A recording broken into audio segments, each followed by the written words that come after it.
Assalamualaikum warahmatullahi wabarakatuh. Waalaikumsalam warahmatullahi wabarakatuh. Alhamdulillahirabbil alamin. Wassalatu wassalamu ala nabiyyika Muhammadin wa ala alihi wa sahbihi wa sallim. Ahlan wa sahlan. Saya alu-alukan Ustaz. Kita lihat di sini Ustaz Ishak daripada Indonesia, dan saya punya rakan daripada Indonesia juga, Taufik juga bersama kita. Okey, dan ada juga rakan-rakan atau kenalan yang saya kenal, adik saya. Selamat datang.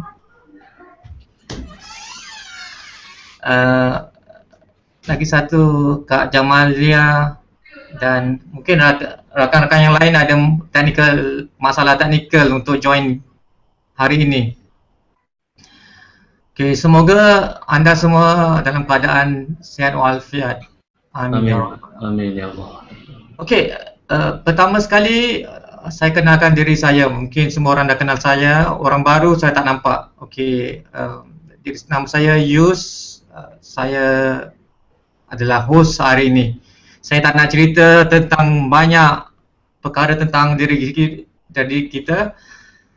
Saya akan bercerita tentang,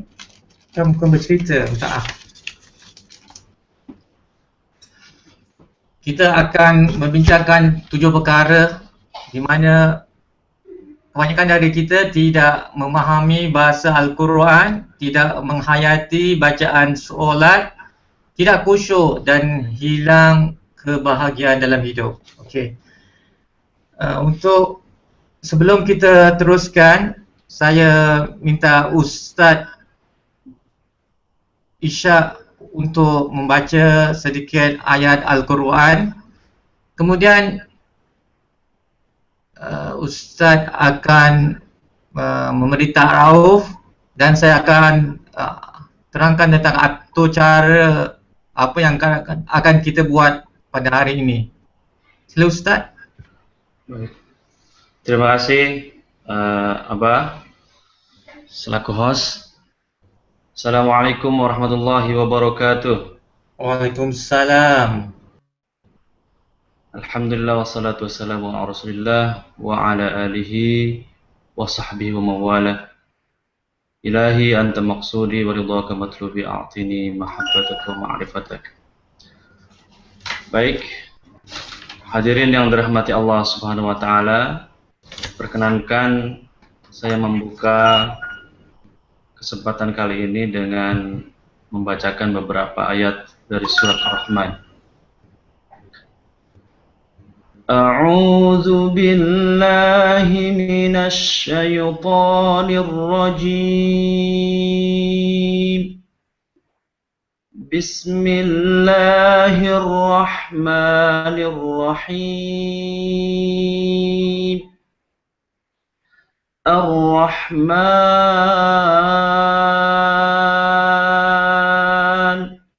'allamal Qur'an, khalaqal insan, 'allamahul bayan. Asy-syamsu wal qamaru bihusban, wan najmu wasy-syajaru yasjudan, was-samaa'a rafa'aha wa wada'al mizan, alla tatghaw fil mizan, wa aqimul wazna bil qisti wa tukhsirul mizan, wal arda wada'aha lil anam, فيها فاكهة والنخل ذات الأكمام والحب ذو العصف والريحان فبأي آلاء ربكما تكذبان Sadaqallahul azim. Terima kasih. Begitu Abah, itu bacaan surat Ar-Rahman. Saya kembalikan kepada host. Okay, terima kasih Ustaz Ishak. Okey, sebelum kita teruskan, kita nak minta Ustaz mengenalkan diri Ustaz kepada kami semua. Terima kasih Ustaz. Baik, terima kasih. Hadirin para pemirsa dimanapun berada yang dirahmati Allah Subhanahu Wa Taala. Alhamdulillah pada siang hari ini kita bisa bersilaturahim dengan online. Perkenalkan, nama saya Ishak Sholih. Saya tinggal di Jakarta, di Indonesia. Dan saya sekarang juga aktivitas mengajar di sebuah pesantren, di pesantren Jagat Aras di Tangerang Selatan tepatnya. Cukup, mungkin itu saja. Apakah ada pertanyaan dari para pendengar semuanya? Ada siapa yang ingin berkenalan dengan Ustaz? Sila bertanya saja.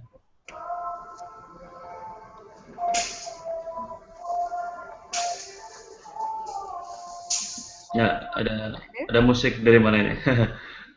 Belum. Baik, lanjutkan saja mungkin, Bapak Ani. Okey. Kita akan, apa yang kita akan lakukan adalah kita akan bertanya soalan, 7 soalan di sini. Kemudian selepas itu baru kita akan buka soalan kepada pendengar. Sebenarnya saya ada 2-3 orang yang sedang menonton tetapi tidak dapat hadir. Ada sikit masalah teknikal ini. Okey, soalan pertama Ustaz. Tentang fobia. Ya. Ramai daripada kita umat Islam, tak kira lah di Singapura, di Malaysia, Brunei atau Indonesia, apabila disarankan atau diajak belajar bahasa Al-Quran atau Arab, mereka seolah-olah fobia. Pada pandangan dan fikiran mereka, belajar bahasa Al-Quran hanya dipelajari oleh orang-orang pintar, anak-anak kecil yang bersekolah atau anak-anak dewasa. Bagi orang biasa, dewasa atau awam, belajar bahasa Arab atau Al-Quran adalah sukar. Lagi-lagi untuk menghafal dan bertutur dan ingat. Ustaz, sila beri pencerahan dalam masalah ini Ustaz. Teruskan Ustaz. Baik, terima kasih host. Pertama, kita harus memulai dari hati kita bahwa kita harus mempunyai niat yang ikhlas untuk mempelajari bahasa Arab. Seperti Umar bin Khattab pernah berkata, "Ta'allamul Arabiyyah fa innaha min dinikum." Pelajarilah bahasa Arab karena sungguhnya itu adalah bagian dari agamamu. Jadi penting bagi kita untuk bisa semangat dalam mempelajari bahasa Arab karena bahasa Arab adalah bagian dari agama kita. Nabi Muhammad SAW diutus ke kaumnya, pada kaumnya di negeri Arab dan menyampaikan wahyu dengan bahasa Arab. Para ulama juga menulis kitab-kitab dalam bahasa Arab sehingga bahasa Arab adalah bahasa untuk kita pelajari. Tentu banyak orang yang fobia mempelajari bahasa Arab, padahal bahasa Arab adalah bahasa yang luar biasa, mempunyai banyak keistimewaan. Jadi yang pertama, bagaimana agar kita menghindari fobia adalah kita harus mempunyai niat yang tulus ikhlas dan meyakini bahwa bahasa Arab itu adalah bahasa yang kita pelajari dan bagian dari agama kita. Satu. Kedua, bahwa bahasa Arab ini adalah bahasa ahli surga. Jadi selayaknya kita juga bisa mempelajarinya, karena kita juga akan kembali ke kampung kita di akhirat, yaitu di surga nanti. Kemudian kita juga bisa mempelajarinya, ada dua apa? Baik, saya lanjutkan. Kita harus mencoba untuk merubah mindset kita, bahwa kita harus meyakini bahwa bahasa Arab itu mudah. Hadirin bisa mendengar saya? Oke, kita coba sederhana sekali bagaimana untuk merubah mindset itu. Bisa diikuti suara saya? Ya, bisa. Bahasa Arab mudah. Bahasa Arab mudah. Sekali lagi, bahasa Arab mudah. Bahasa Arab mudah. Apabila kita sudah memasukkan satu sugesti bahwa bahasa Arab itu mudah, insya Allah Allah akan mudahkan bahasa Arab itu. Jadi langkah pertama adalah mindset kita harus rubah bahwa bahasa Arab itu mudah, karena memang bahasa Arab sangat penting, bagian dari agama kita. Terima kasih, host. Saya kembalikan kepada Abah. Oke, alhamdulillah. Ustadz memberikan satu soalan yang pertama tadi dengan fobia. Fobia oleh kerana mereka semua menyangka bahasa Arab itu adalah satu bahasa yang paling susah. Itu yang mereka dapati. Tapi insya-Allah bimbingan Ustaz, kita akan dapati bahasa Arab itu mudah, insya-Allah. Yang kedua, soalan kedua, oleh kerana bahasa Al-Quran itu tidak seperti bahasa-bahasa lain, seperti bahasa Mandarin, bahasa Inggeris, bahasa Paris, apakah hikmah Al-Quran diturunkan oleh Allah dalam bahasa Al-Quran, bahasa Arab? Ustaz sila beri sedikit masalah penyerahan itu. Ya. Bahasa Arab dipilih oleh Allah Subhanahu wa taala sebagai bahasa pengantar wahyu yang menghubungkan antara Allah dengan manusia. Jadi bahasa Arab mempunyai begitu banyak keistimewaan. Bahasa Arab adalah bahasa yang sudah mapan selama ribuan tahun, dan bahasa Arab ini yang adalah bahasa yang dijaga oleh bangsa Arab itu sendiri, sehingga kita kenal dengan adanya bahasa Fusha. Tentu Allah Subhanahu wa taala mengutus baginda Muhammad, Nabi Muhammad SAW bilughati qaumihim, dengan bahasa kaumnya.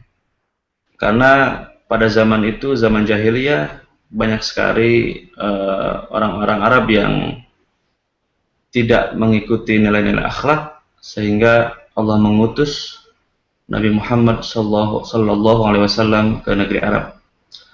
Maka bahasa Arab ini mempunyai keistimewaan.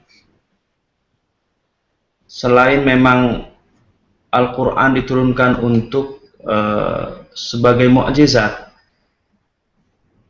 yang akhirnya bisa melemahkan syair-syair orang Arab sendiri.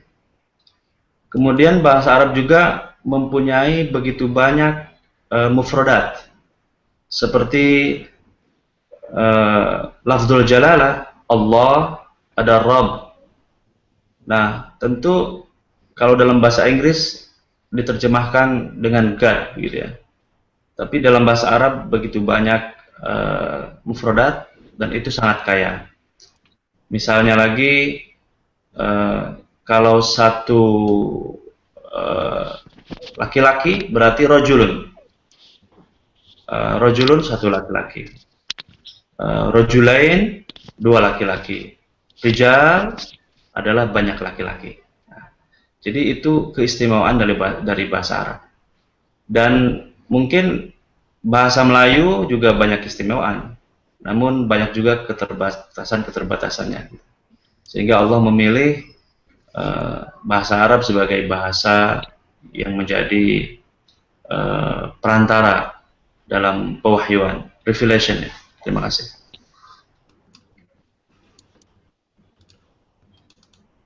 Terima kasih, host. Ya. Okey.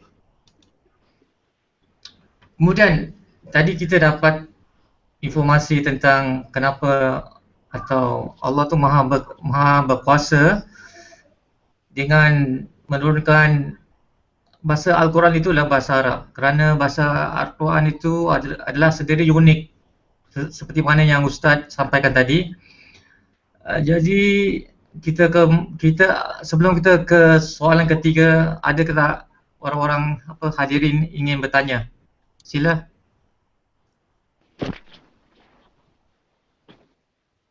Ada tak yang ingin bertanya? Atau malu nak bertanya, boleh chat. Atau mau menambahkan juga boleh. Ya.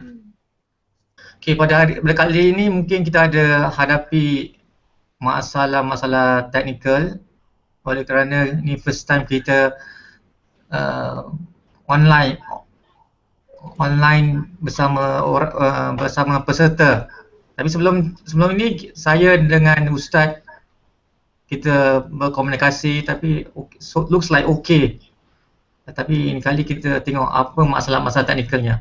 Okey, Nova ini ada question tak? Tak ada, Nova ini tak ada question. Okey, kita soalan ketiga. Okey Ustaz, nak tarik minat ni. Bagaimana kita nak tarik minat orang Islam atau orang bukan Islam mempelajari bahasa Al-Quran? Sebab apa yang saya dengar, pendekatan cara pembelajaran Al-Quran ada kalanya bosan. Terlalu banyak yang harus diingat, dihafal. Dan terlalu banyak definisi. Apakah benar ini antara sebab utama ramai orang Islam menjauhi atau kurang minat untuk pelajarinya? Sila Ustaz. Ya. Tentu kita sebagai muslim harus mempelajari bahasa Al-Quran. Ya. Ini bagian dari satu kewajiban kita. Kita beribadah banyak membaca Al-Quran. Kita sholat juga membaca ayat-ayat Allah dan aktivitas lainnya. Jadi kenapa banyak umat Islam yang jauh dari Al-Quran? Karena memang mungkin salah satunya adalah mereka tidak punya niat untuk mempelajari Al-Quran, dan mindset mereka masih mengatakan Al-Quran mungkin sulit bagi mereka karena dalam bahasa Arab. Dengan adanya event ini tentu sangat bagus, sangat baik agar kita senantiasa untuk mempelajari Al-Quran, kita berinteraksi dengan Al-Quran. Mudah-mudahan Allah akan memberikan kemudahan bagi kita semua, seperti dalam firman-Nya dalam surat Al-Qamar, "Walaqad yassarnal Qur'ana lidzikri fahal mim muddakir." Sungguh aku telah mudahkan Al-Quran untuk pelajaran, maka adakah orang-orang yang mau belajar? Jadi Allah mengulangi ayat ini sebanyak 4 kali. Hal itu menunjukkan bahwa Allah telah memudahkan bagi siapa saja hamba Allah yang mau mendalami, memahami, mentadabburi Al-Quranul Karim, dan tentunya bahasa Arab yang akan dipelajari. Jadi dengan berkembangnya banyak metode di zaman sekarang, maka insya Allah akan banyak memudahkan siapapun untuk mempelajari Al-Quran. Bahkan non-muslim pun ketika membaca Al-Quran banyak yang akhirnya tersentuh dan menjadi mu'alaf begitu ya, masuk Islam. Jadi banyak hikmah, banyak manfaat ketika kita membaca, memahami dan mentadabburi Al-Quran. Begitu Abah nih. Ya, saya kembalikan kepada host. Ya, terima kasih Ustaz. Okay, soalan keempat, panjangkan jawapan oleh kerana masa kita terhad. Oh, ya. Jadi kita akan terus ke soalan keempat. Keadaan dunia hari ini semakin maju dan semakin sibuk. Ramai orang tak ada masa atau meluangkan masa untuk belajar. Contohnya seperti belajar bahasa Al-Quran. Apa pendapat Ustaz dengan teknologi yang kita pakai sebegini dapat menarik mereka yang memang mempunyai keinginan belajar tapi tidak dapat meluangkan masa? Sila Ustaz beri pencerahan. Baik. Tentu dengan Sila Ustaz. Ya, tentu dengan adanya teknologi dan kita bisa bersilaturahim dengan online ini akan memudahkan siapapun dari negara manapun, dari wilayah manapun untuk mempelajari Al-Quran ini. Jadi insya Allah dengan adanya teknologi ini akan memudahkan bagi kita untuk mempelajari bahasa Arab dan ilmu-ilmu Islam lainnya, insya Allah. Begitu saja. Ya, terima kasih Ustaz. Okey, soalan kelima tentang bayaran. Okey Ustaz, apakah hukum di dalam syariat Islam tentang kenakan bayaran untuk belajar agama atau seperti belajar bahasa Al-Quran? Mengapa saya bertanya soalan ini? Kerana ramai yang tidak mau belajar agama seperti belajar bahasa Al-Quran kerana yurannya terlalu mahal. Apakah pendapat Ustaz tentang masalah ini? Ya, ada ikhtilaf beberapa ulama, namun yang paling dekat adalah bahwa boleh seseorang untuk mengambil iuran dari mengajar Al-Quran.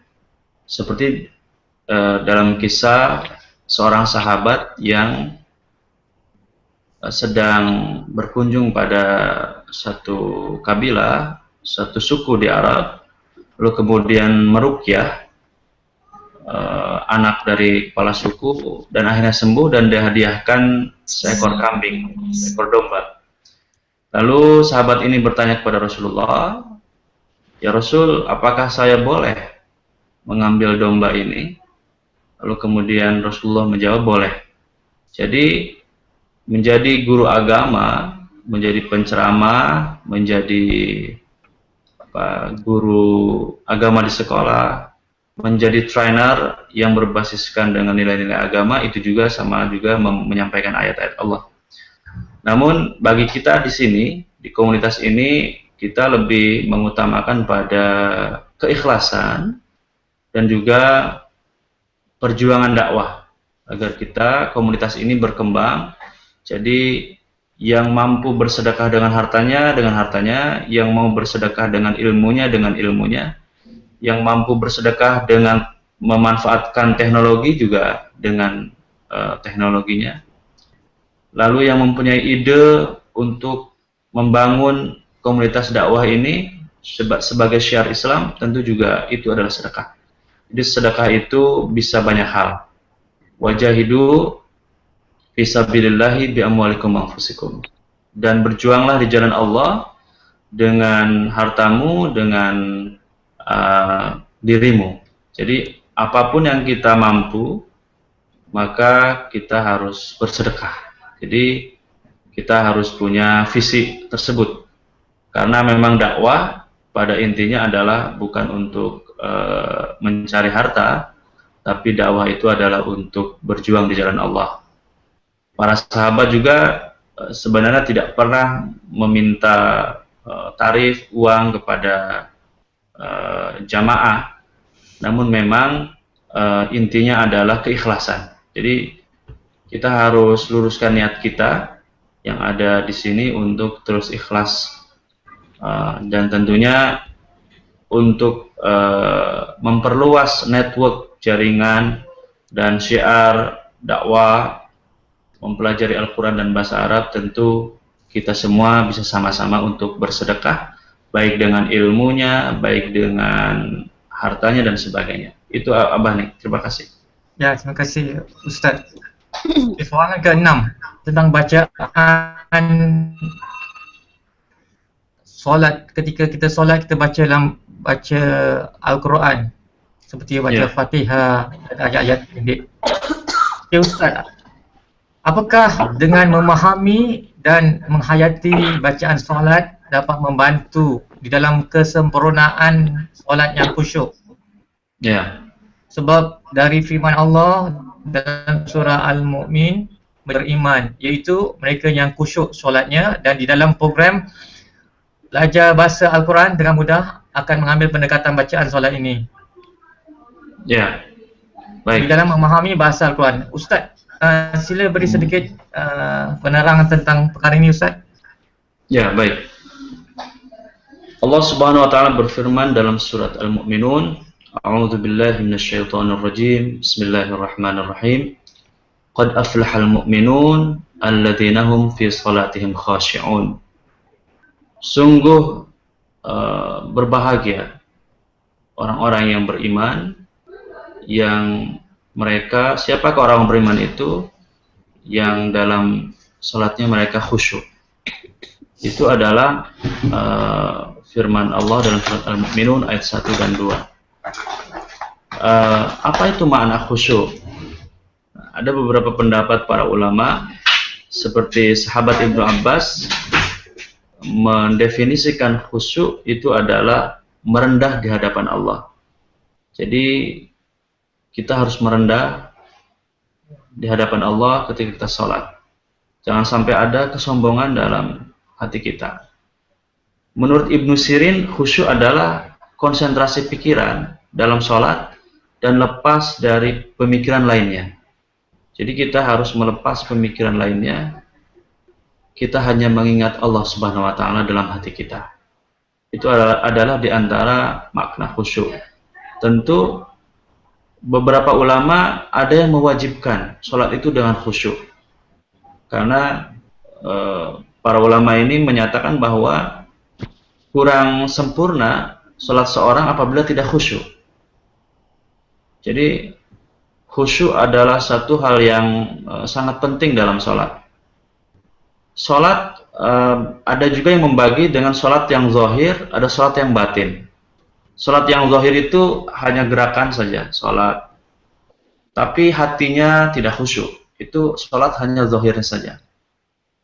Tapi sholat batin adalah bagaimana seorang itu ruhnya hadir, hatinya selalu bersama Allah. Jadi khusyuk.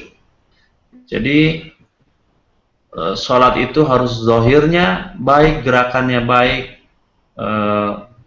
hatinya juga hadir bersama Allah, selalu mengingat Allah Subhanahu wa taala. Jadi itu adalah makna khusyuk. Tentu kita ada tingkatan-tingkatan khusyuk sebenarnya.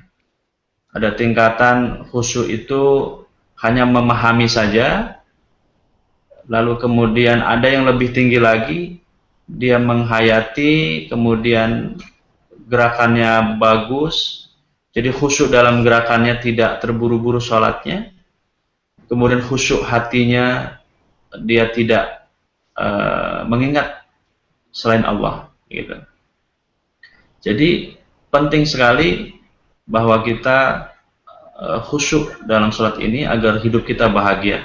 Tentu salah satunya adalah kita bisa memahami ayat-ayat Allah yang kita baca, doa-doa dalam sholat, dalam setiap gerakan, agar kita bisa merasakan kenikmatan dalam beribadah, bisa berlinang air mata seperti halnya yang telah dicontohkan oleh Rasulullah Sallallahu Alaihi Wasallam.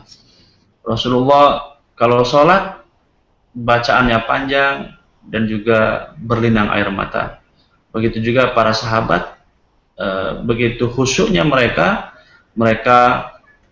sangat fokus, konsentrasi, dan juga sampai mencucurkan air mata begitu.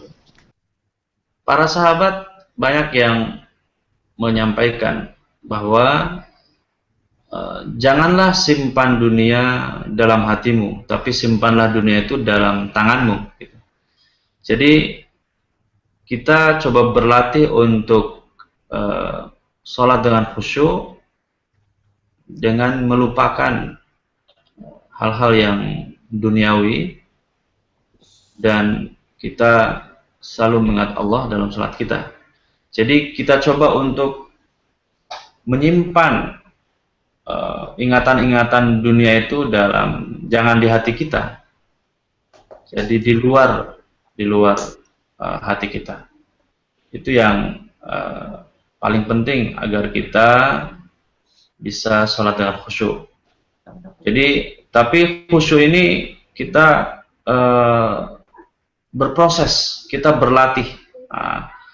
Nanti para hadirin bisa mencoba untuk sholat dengan khusyuk. Di antaranya adalah pertama, kita wudhu dengan baik. Wudhu, kemudian kita gerakannya dengan baik, doa setelah wudhu. Lalu kemudian kita bisa hadir ke masjid, atau kalau ibu-ibu bisa di rumah ya sholatnya. Hadir di masjid 5 menit sebelum azan. Lalu kita sholat tahiyatul masjid, lalu kemudian kita sholat tepat waktu. Itu diantara langkah-langkah, step by step, bagaimana kita bisa khusyuk. Kenapa kita mengatakan bahwa agar khusyuk itu perlu proses? Karena seorang itu dari rumah berjalan ke masjid, satu langkahnya diberikan pahala, satu langkahnya dihapuskan dosa. Jadi seorang muslim yang beribadah, melangkah ke masjid menuju sholat, maka dia diampuni dosa-dosanya. Semakin dia sering diampuni dosa-dosanya, semakin hatinya bersih, maka semakin dia bisa bersama Allah, bisa damai, bisa tenang, bisa khusyuk sholatnya. Ya, Assalamualaikum. Assalamualaikum. Okey, tadi kita sudah sampai ke soalan ke-7.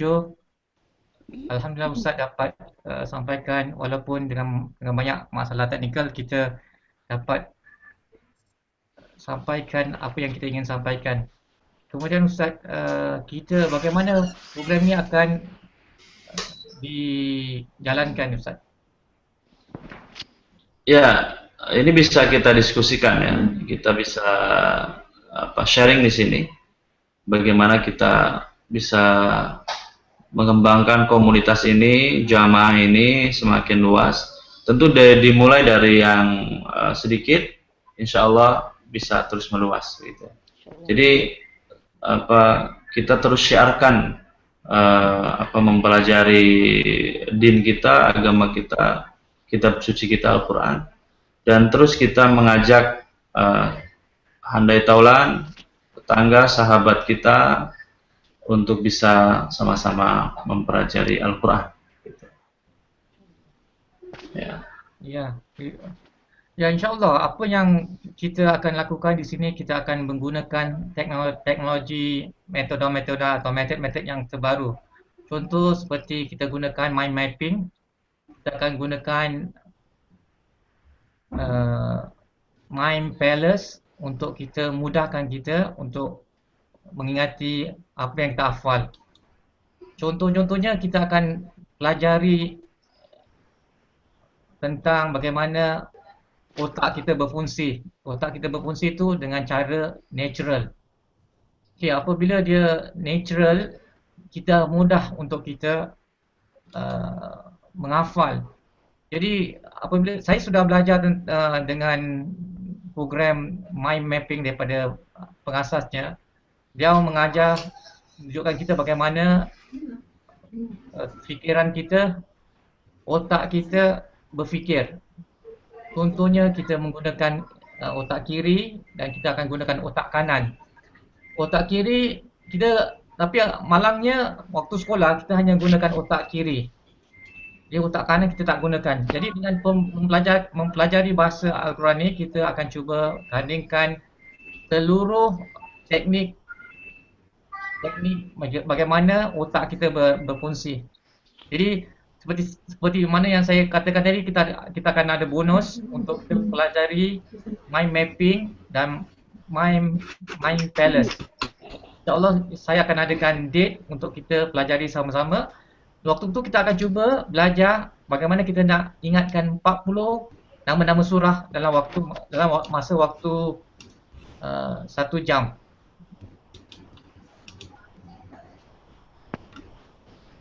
Jadi ini adalah antara bonus yang saya janjikan tadi untuk anda semua hadir. Saya akan tunjukkan cara bagaimana dalam masa 1 jam kita boleh ingat 40 juz, 40 nak senarai nama-nama surah. Itu yang kita nak belajar.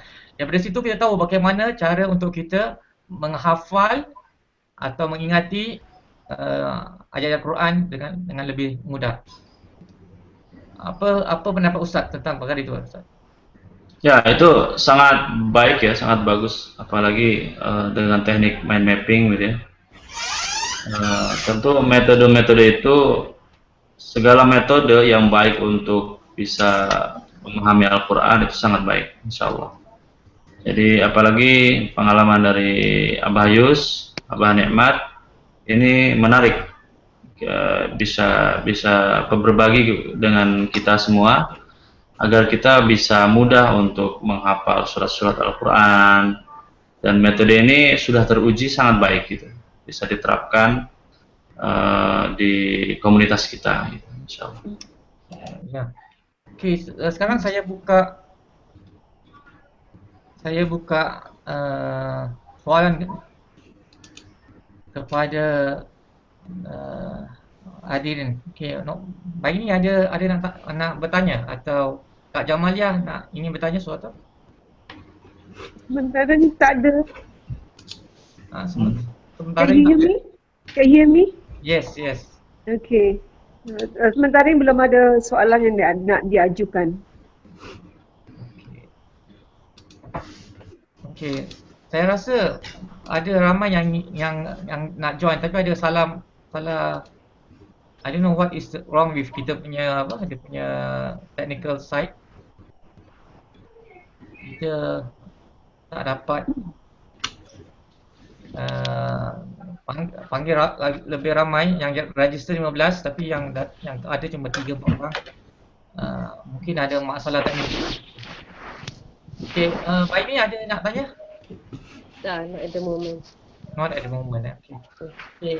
Ustaz, sebelum kita akhir, Ustaz ada apa-apa nak katakan? Mungkin bila agak kita akan adakan kos ini, Ustaz? Ya. Wanita pertama yang beriman kepada Rasulullah Muhammad sallallahu alaihi wasallam adalah Siti Khadijah. Beliaulah yang menjadi pendamping hidup Rasulullah dan berjuang dengan hartanya, dengan jiwanya, dan mendampingi Rasulullah sallallahu alaihi wasallam. Jadi insya Allah dengan hadirnya kita pada siang ini menjelang sore, kita sudah memulai satu hal yang baik sekali, Karena barang siapa yang mempelajari Al-Quran lalu terus mendalaminya, insya Allah para malaikat akan menaunginya dengan sayapnya. Jadi alhamdulillah pada siang hari ini Allah menurunkan para malaikatnya sesuai dengan hadis. Wa haffathumul malaikah. Siapa saja yang mendalami Al-Quran, maka para malaikat akan menaunginya dengan sayapnya. Jadi, dan Allah akan menurunkan sakinah, kedamaian, ketenangan dalam hatinya. Mudah-mudahan pertemuan dan silaturahim kita di siang hari ini benar-benar akan memberikan sakinah dalam hati para pendengar, para pemirsa, dan hadirin sekalian. Amin ya rabbal alamin. Amin ya Allah. Amin. Ustaz, Mudah-mudahan. sebelum kita tutup, Ustaz nak bacakan doa sedikit Ustaz supaya kita dapat berkat daripada Baik. Insyaallah. Mari kita tutup dengan doa. A'udzubillahi minasyaitonirrajim. Bismillahirrahmanirrahim. Astaghfirullahaladzim. Alhamdulillahirabbil alamin. Hamdan yuwafi wa yukafi. Ya Rabbana lakal hamdu kama yanbaghi li jalali wajhikal karim wa 'azimi sultan. Rabbana la tuzigh qulubana ba'da idh hadaytana wa hab lana min ladunka rahmah rabbana innaka antal wahhab. Rabbana hab lana min azwajina wa dhurriyyatina qurrata a'yun waj'alna lil muttaqina imama. Rabbana ighfir lana dhunubana wa liwalidina warhamhum kama rabbana shighara. Rabbana atina fid dunya hasanah wa fil akhirati hasanah wa qina adzabannar. Walhamdulillahi rabbil alamin. Al-Fatihah. A'udzu billahi minasyaitonir rajim. Bismillahirrahmanirrahim. Ya Rabbi. Okay, saya ingin ucapkan terima kasih kepada Sama-sama. hadirin Ustaz, semua hadirin yang luangkan masa. InsyaAllah kita akan adakan, saya akan cari apa masalah-masalah teknik kita adakan. Kita akan adakan kelas secepat mungkin apabila kita sudah settle dengan kita punya masalah-masalah teknikal ini. Billahi taufik wa hidayah. Wassalamualaikum warahmatullahi wabarakatuh. Waalaikumsalam warahmatullahi wabarakatuh. Assalamualaikum. Waalaikumsalam.